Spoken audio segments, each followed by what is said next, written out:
Pernah nggak sih di usia 20-an ini kamu tiba-tiba merasa takut? Takut gimana tuh? Ya mungkin takut gagal atau takut rasanya salah melangkah gitu. Takut nggak bisa memenuhi harapan orang tua misalnya. Iya. Atau bahkan takut nggak bisa bikin diri sendiri bahagia ya? Nah itu dia. Kalau kamu lagi ngangguk-ngangguk sekarang, tenang aja. Perasaan kayak gitu tuh ternyata umum banget. Sangat umum. Kita baru aja nemu satu tulisan nih yang menarik banget. Ngebahas khusus fenomena ketakutan di usia 20-an ini. Oh iya, apa katanya? Tulisan ini coba ngupas gitu, kenapa sih dekade ini seringkali terasa penuh sama, ya kecemasan dan tanda tanya besar. Benar sekali. Jadi tujuan kita ngobrol kali ini yaitu kita mau bongkar bareng inti dari bacaan yang kamu temukan itu. Oke. Kita coba pahami kenapa sih ketakutan itu kayak ini jadi teman akrab banget di usia segini. Dan yang lebih penting lagi nih, gimana tulisan itu ngajak kita ngelihat rasa takut dari sudut pandang yang beda. Beda gimana maksudnya? Bukan sebagai musuh yang harus dihindari, tapi mungkin sebagai semacam kompas mungkin. Kompas? Menarik. Iya, kita akan gali gimana ketakutan justru bisa jadi pendorong buat maju. Gitu. Berdasarkan wawasan dari materi ini. Oke. Yuk kita gali lebih dalam nih, siapa tahu ya banyak dari poin-poin ini nanti terasa klik banget sama apa yang lagi kamu rasain atau pikirin sekarang. Bisa jadi. Pertanyaan dasarnya dulu deh. Kenapa sih usia 20-an ini sering banget jadi kayak sarang ketakutan? Nah itu pertanyaan bagus. Materi yang kita bahas ini nunjuk satu biang keladi utama. Transisi. Transisi ya? Iya, usia 20-an itu digambarkan kayak jembatan gitu loh. Kamu bukan lagi remaja yang sepenuhnya dilindungi keluarga kan? Betul. Tapi seringkali juga belum merasa benar-benar kokoh sebagai orang dewasa yang mandiri. Nah, posisi serba nanggung ini nih. Yang bikin gamang ya? Itu dia, yang bikin banyak orang merasa gamang. Dan yang menarik dari analisis di bacaan ini, itu soal gimana tekanan buat mandiri itu datang barengan sama, ledakan pilihan. Ledakan pilihan, maksudnya? Tiba-tiba kamu ada di persimpangan jalan, pilihannya banyak banget. Dan semua kayaknya penting gitu. Oh iya ya, kayak contoh yang diangkat di teks itu relevan banget. Mau lanjut kuliah atau kerja? Bener. Kalau kerja, mau mulai usaha sendiri atau ikut orang dulu? Nikah sekarang atau kejar karir dulu aja? Nah, argumen utamanya di sini tuh... Apa tuh? Justru melimpahnya pilihan inilah yang jadi sumber kecemasan baru. Oh, jadi bukan karena kurang pilihan, tapi malah kebanyakan. Tepat. Banyak opsi bikin takut salah pilih. Takut gagal di jalan yang udah diambil. Takut ngecewain orang lain. Atau persekali ngecewain diri sendiri ya. Nah, itu dia. Kompleks jadinya. Nah, dari situ nih, muncul satu gagasan inti yang menurutku, ini lumayan mubah cara pandang loh. Gimana tuh? Gimana kalau rasa takut itu sebenarnya bukan musuh? Bukan musuh? Terus apa dong? Materis ini nyajin ide kalau rasa takut itu sebenarnya adalah sinyal. Sinyal? Sinyal apa? Sinyal kalau kamu lagi tumbuh. Lagi mau keluar dari zona nyaman. Zona yang mungkin rasanya aman sih, tapi yang nggak bawa kamu kemana-mana juga. Wah, itu gagasan yang kuat ya. Coba kita balik deh logikanya sebentar. Gimana? Kalau kamu nggak pernah merasa takut sama sekali, artinya apa? Nggak pernah takut.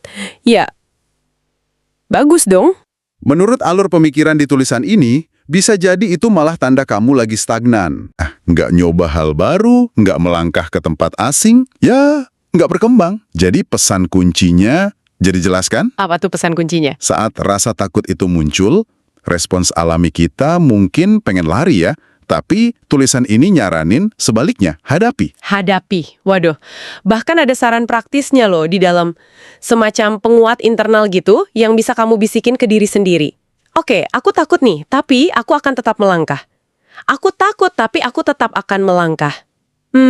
Kayak afirmasi ya? Betul. Keberanian menghadapi inilah yang dianggap bukti nyata pertumbuhan. Penting nih, bukan berarti jadi nggak takut sama sekali, tapi memilih maju walaupun lagi takut. Oke. Maju walaupun takut. Dicatat. Dan ini nyambung banget nih ke poin berikutnya. Apa tuh? Usia 20-an itu digambarkan sebagai waktu terbaik buat ngalamin siklus jatuh dan bangkit. Jatuh dan bangkit ya? Kenapa dibilang terbaik? Di bacaan tadi, Aset apa aja tuh? kita masih muda kan, energinya biasanya masih meluap lah. Dan yang krusial, kita masih punya waktu. Waktu ya, benar banget. Waktu buat bikin kesalahan, waktu buat belajar dari kesalahan itu, dan waktu buat ya coba lagi dengan strategi baru. Ini kayak semacam laboratorium kehidupan pribadi gitu. Wah, bagus tuh istilahnya, laboratorium kehidupan. Ada analogi bagus juga di dalam teks itu soal ketakutan. Oh iya, gimana? Ketakutan itu diibaratkan kayak bayangan. Bayangan. Iya, kalau kamu lari ngehindar, bayangan itu bakal terus ngikutin. Malah kadang rasanya makin gede dan ngintimidasi. Bener juga ya. Tapi, coba deh berhenti. Balik badan, terus hadapi langsung. Kamu bakal sadar, bayangan kan nggak punya kekuatan fisik buat nyakitin kita. Oh, jadi maksudnya? Kalau kita tarik maknanya lebih luas nih, ini pesan tentang proaktivitas. Jangan sampai rasa takut itu bikin kamu, ya membeku, nggak ngapa-ngapain. Karena diam nggak mengubah apa-apa ya? Nah itu dia. Karena sikap pasif, menurut pandangan ini ya, nggak akan ngubah keadaanmu. Justru keberanian buat menghadapi, sekecil apapun langkahnya, itu yang jadi kunci perubahan. Analogi bayangan itu benar-benar kena sih, dalam. Dan ini diperkuat lagi sama pengingat bahwa Apa tuh? orang-orang yang kita anggap sukses hari ini, itu hampir pasti pernah ngerasain hal yang sama loh di usia 20-an mereka. Maksudnya, pernah takut juga gitu? Iya, pernah gagal, pernah takut setengah mati, pernah ragu sama kemampuan diri sendiri. Terus bedanya apa dong sama yang mungkin belum sukses? Nah, menurut telah kita ini, bedanya simpel. Mereka nggak berhenti cuma karena takut. Oh, jadi mereka terus jalan aja gitu. Betul, mereka terus jalan, mungkin sambil deg-degan, mungkin sambil tertatih-tatih. Jadi, kalau sekarang kamu lagi takut gagal kuliah, atau salah pilih kerjaan, atau hubungan lagi nggak mulus, Gimana? Pemahaman dari materi ini tuh, itu bagian super normal dari kurva belajar. Nggak ada yang instan jadi jagoan. Bener juga ini. Ini tentu memunculkan pertanyaan lanjutan ya. pertanyaan apa tuh? Oke, kita paham ini normal. Tapi gimana caranya biar nggak, ya hancur lebur pas ngalaminnya, biar nggak terlalu sakit gitu. Nah, iya juga. Gimana caranya? Disinilah ada nasihat yang rasanya manusiawi banget dalam bacaan ini. Apa itu? Jangan terlalu keras sama diri sendiri di usia ini. Jangan terlalu keras. Ya, sangat-sangat boleh kalau kamu belum nemu apa itu passion yang sering banget diomongin orang. Ah, iya. Tekanan soal passion ini ya, betul. Boleh banget kalau masih bingung arah hidup mau kemana. Dan ini juga penting nih, nggak apa-apa kalau hidupmu nggak sekinclong feed Instagram teman-temanmu. Wah, itu kena banget sih. Perbandingan sosial media ya. Iya kan? Ada analogi lagi yang dipakai. Hidup itu bukan lari sprint 100 meter, tapi maraton. Maraton, oke. Butuh waktu, butuh atur napas, butuh sabar. Nggak ada tuntutan harus jadi atau sukses instan di usia 20-an. Yang lebih dihargai itu keberanian buat terus nyoba, terus gerak, terus belajar dari tiap episode mau yang manis atau pahit. Jadi lebih ke belajar berbaik hati sama diri sendiri ya, di tengah semua tekanan ini. Tepat sekali. Belajar welas asih pada diri sendiri. Oke.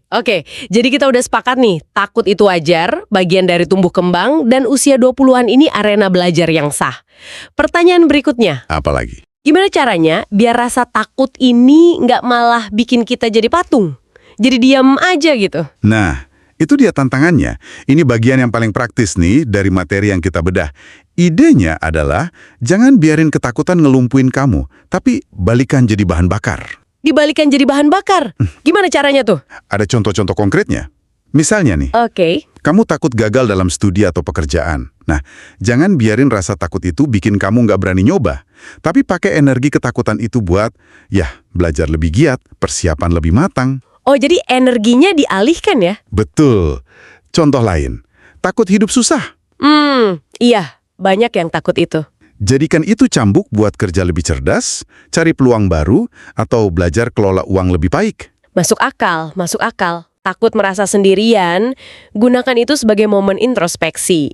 Usaha jadi pribadi yang lebih positif, lebih suportif, yang akhirnya bisa narik hubungan yang lebih sehat. Jadi intinya, mengubah potensi energi negatif dari takut jadi energi positif buat aksi nyata ya. Persis, itu dia poinnya. Dan satu pengingat penting yang ditekankan juga di sini. Apa tuh? Hampir semua orang yang kamu kagumi sekarang, kemungkinan besar pernah ada di titik yang sama persis kayak kamu sekarang. Sama persis. Maksudnya sama-sama bingung dan takut. Iya, merasa bingung, takut, nggak yakin sama diri sendiri, tapi mereka bikin pilihan sadar buat tetap bergerak maju, walau mungkin selangkah demi selangkah. Pesan tersiratnya kuat banget ya itu. Kamu juga bisa, gitu kan? Ini bukan soal sihir, ngilangin rasa takut, tapi lebih ke soal menggeser cara pandang kita terhadap rasa takut itu sendiri. Jadi ngelihatnya bukan kayak tembok raksasa lagi. Betul.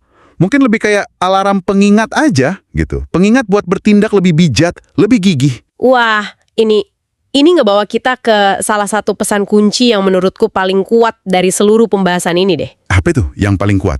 Jangan nunggu rasa takut hilang baru berani melangkah. Jangan nunggu hilang ya, karena... Karena kemungkinan besar, rasa takut itu nggak akan pernah benar-benar lenyap 100% dari hidup kita. Iya juga ya. Selalu ada tantangan baru. Pasti akan selalu ada ketidakpastian baru yang bisa micu lagi rasa takut itu. Jadi, definisi keberanian yang diusung di sini Gimana definisinya? bukanlah kondisi tanpa rasa takut sama sekali. Keberanian sejati itu adalah ketika kamu memutuskan buat tetap maju, meskipun kamu lagi merasa takut. Itu dia. Tepat sekali. Aku setuju banget. Usia 20-an itu kan, seperti yang digambarkan di materi itu, Gimana? adalah dekade yang penuh potensi dan kemungkinan luar biasa. Sayang banget kalau semua itu dilewatin gitu aja cuma karena kita ngebiarin ketakutan ngatur langkah kita. Iya, sayang banget ya. Jadi dorongannya itu, ya bangun keberanian itu secara bertahap.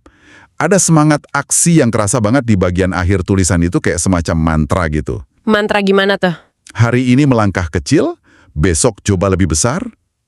Oke. Hari ini mungkin gagal, besok coba lagi. Hari ini merasa takut, besok tetap pilih berani. Wah, bagus itu. Fokusnya jadi ke proses ya, bukan cuma hasil akhir. Nah, itu dia. Fokusnya jelas pada proses dan konsistensi tindakan-tindakan kecil itu. Bukan cuma mikirin hasil akhir yang gede, yang mungkin malah bikin tambah gentan kan? Ini soal ngebangun momentum keberanian itu sendiri. Sedikit demi sedikit. Dan sebagai penutup nih, ada kutipan reflektis yang menurutku indah banget. Gimana bunyinya?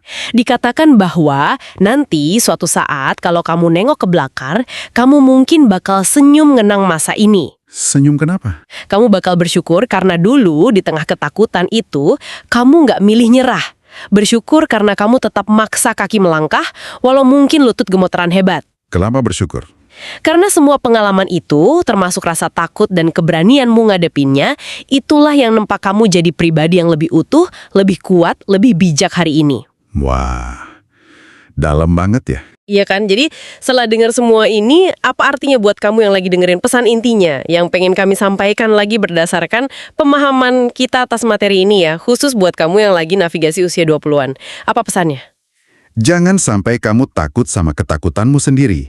Cobalah terima dia sebagai bagian dari dirimu saat ini. Rangkul, hadapi, dan yang paling penting, jadiin dia batu loncatan buat lompatanmu berikutnya. Batu loncatan ya? Iya, karena seperti yang ditegaskan dalam tulisan ini, ketakutan itu bukanlah titik akhir dari ceritamu. Oke, dan sebagai bahan renungan nih buat kamu bawa pulang. Apa tuh? Materi ini kan nyiratin kalau ketakutan itu seringkali adalah Pintu gerbang menuju keberanian. pintu gerbang keberanian. Menarik. Nah, kalau memang gitu, coba deh tanyain ke diri kamu sendiri. Pintu keberanian mana sih yang paling pengen kamu buka saat ini dalam hidupmu? Oke, Dan langkah kecil apa, sekecil apapun ya, nggak perlu heroik kok yang bisa kamu ambil hari ini atau besok buat mulai bergerak deketin pintu itu. Meskipun kamu tahu, rasa takut itu masih ada di sana menemenin kamu.